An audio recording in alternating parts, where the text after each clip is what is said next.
তো আজ সকাল সকাল গঙ্গা স্নান করে আমি রেডি হয়ে নিচ্ছিলাম, যেহেতু আজকে সোমবার। আজকে আমি আমার বোনরা সবাই মিলে যাচ্ছি কি যে মন্দির বাবার কাছে। তো এরপরে আমি বাড়ি থেকে বেরিয়ে পড়েছিলাম, আর বেরিয়ে দেখি একটা টোটো ছিল, তাই আমরা টোটোয় উঠে পড়েছিলাম।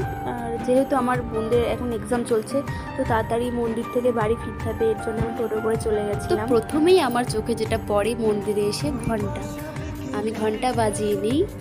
আর তারপরে আমি পুজো দিতে যাওয়ার জন্য লাইনে দাঁড়িয়ে পড়ি। এখানে সেরকম কোনো ভিড় ছিল না। আর এরপর আমি পুজো দিতে চলে যাই। ভেতরে যেহেতু অনেকজন ছিল, তার জন্য আমি বাইরে এসে ভালো করে একটু প্রণাম করে নিই। আমার পুজো দেওয়া কমপ্লিট হয়ে গেলে আমি যখন বাইরে বেরিয়ে যাই, তখন দেখি কি যে ভাইটা আমাকে একটা ফল চায়। তো আমার কাছে আরও ছিল, তো আমি ওকে দিয়ে দিই। এরপর আমি ভেবেছিলাম বাড়ি যাওয়ার সময় আমরা হেঁটেই চলে যাবো, যেহেতু খুব একটা দূর নেই। কিন্তু আমার বন্ধুর এক্সাম ছিল বলে ওরা বলে কি যে না, ওরা হেঁটে যাবে না, টোটো করেই যাবে। তো তারপর আমার টোটো পেয়েও গেছিলাম, আমি টোটো করে বাড়ি চলে যাচ্ছিলাম। তো টাটা।